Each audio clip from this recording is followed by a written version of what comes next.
Hello everyone, vidonko.com ওয়েবসাইটে তোমাদের সবাইকে স্বাগত জানাই। আমি সৌরভ দে, তোমাদের ম্যাথ টিউটর। এখানে যে প্রশ্নটি নিয়ে আলোচনা করব, দেখো, এক ব্যক্তি সকাল 10টায় রওনা হয়ে ঘন্টায় 5 কিলোমিটার বেগে চলতে লাগলো। অপর এক ব্যক্তি 2 ঘন্টা পরে রওনা হয়ে সাইকেলে ঘন্টায় 7 কিলোমিটার বেগে তার পেছন পেছন ধাওয়া করলো। তাহলে বলা হচ্ছে তারা কখন এবং কোথায় মিলিত হবে। ঠিক আছে, তো এখানে এই অঙ্কটা করার আগে একটা জিনিস জানা দরকার, যেটা আমরা এখানে যেটা ফর্মুলা জানি, যে অতিক্রান্ত দূরত্ব এটা সমান কি হয়, এটা সমান হয় গতিবেগ ইন্টু সময়। ঠিক আছে, আমরা এখানেও এই জিনিসটা কাজে লাগাবো। তো আমরা জানি না যে তারা কোথায় মিলিত হয়েছে এবং কখন মিলিত হয়েছে। তো আমি ধরি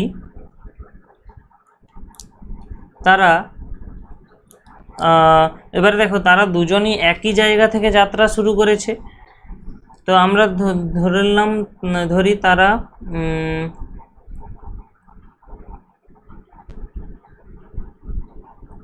যাত্রা শুরুর স্থান থেকে ডি কিলোমিটার দূরে টি ঘন্টা পর মিলিত হয়।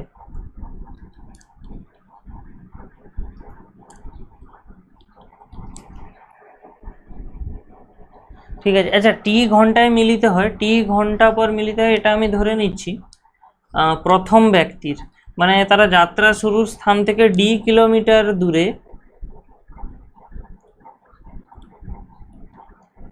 প্রথম ব্যক্তির যাত্রা শুরুর টি ঘন্টা পরে মিলিত হচ্ছে। মানে ধরো এই একটা জায়গা, এখান থেকে প্রথম ব্যক্তি চলে গেছে, ঠিক 2 ঘন্টা পরে ওই জায়গা থেকে আরেকজন ব্যক্তি যাত্রা শুরু করেছে। তো দেখো, প্রথম কেসে আমরা যদি দেখি, প্রথমজন তাহলে টি ঘন্টা আমাদের যাত্রা করছে। ওকে, তাহলে টি ঘন্টায় প্রথম ব্যক্তি কতটা রাস্তা যাচ্ছে আমরা দেখি। তাহলে টি ঘন্টায় দেখো 5 কিলোমিটার গতিবেগ দেওয়া আছে, তাহলে প্রথম ব্যক্তির অতিক্রান্ত দূরত্ব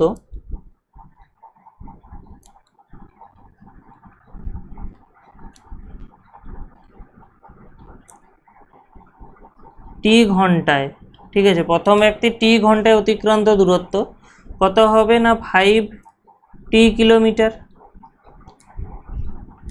ওকে, তো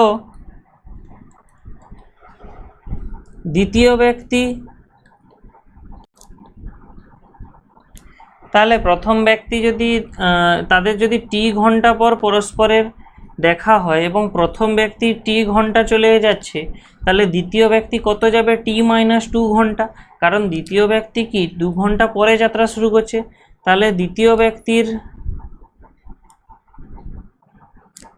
অতিক্রান্ত দূরত্ব টি-2 ঘন্টা। ঠিক আছে, এখান থেকে টি-2 ঘন্টা আমরা নির্ণয় করব, কারণ দ্বিতীয় ব্যক্তি 2 ঘন্টা কম রাস্তা মানে চলছে। তাহলে তার গতিবেগ ছিল 7, তাহলে তার সঙ্গে আমাদের গুণ হবে কত না টি-2 কিলোমিটার।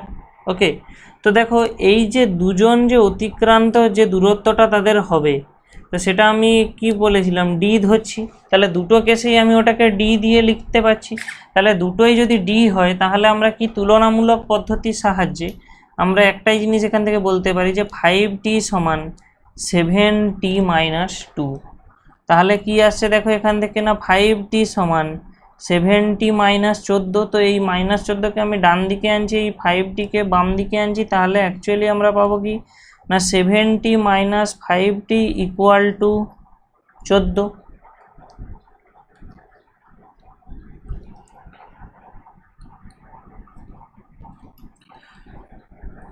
তাহলে এখান থেকে আমরা কি পাচ্ছি দেখো, 2t এটা সমান আসছে 14, অথবা t সমান আসবে 14/2, কাটাকাটি হয়ে গেলে আসবে 7, অথবা t সমান 7 ঘন্টা। তাহলে একটা অ্যান্সার আমি পেলাম যে তারা দুজন, মানে প্রথম ব্যক্তি যে যাত্রা শুরু করছে যখন, অর্থাৎ সকাল 10টায় বলা আছে প্রথম ব্যক্তি যাত্রা শুরু করেছে, তাহলে সেই 10টার পর তারা 7 ঘন্টা পর, ওই সকাল 10টা থেকে 7 ঘন্টা পর তারা পরস্পর মিলিত হবে।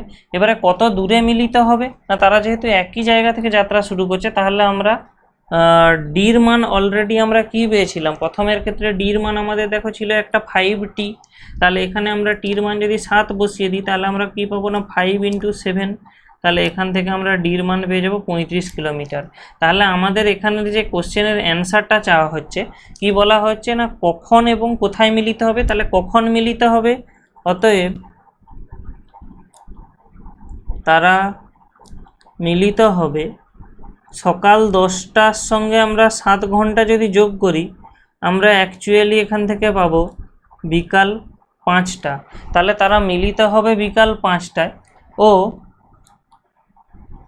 যাত্রা স্থান থেকে, যাত্রা শুরুর স্থান থেকে অ্যাকচুয়ালি, তো যাত্রা শুরুর স্থান থেকে 35 কিলোমিটার দূরে তারা বিকাল 5টার সময় যাত্রা শুরুর স্থান থেকে 35 কিলোমিটার দূরে পরস্পর মিলিত হবে। তো vidonko.com ওয়েবসাইটে এই ম্যাথটি দেখার জন্য তোমাদের অসংখ্য ধন্যবাদ জানাই। এরকমই নানা প্রশ্ন এবং তাদের সমাধানের জন্য তোমরা আমাদের ওয়েবসাইটটি ভিজিট করো। ধন্যবাদ।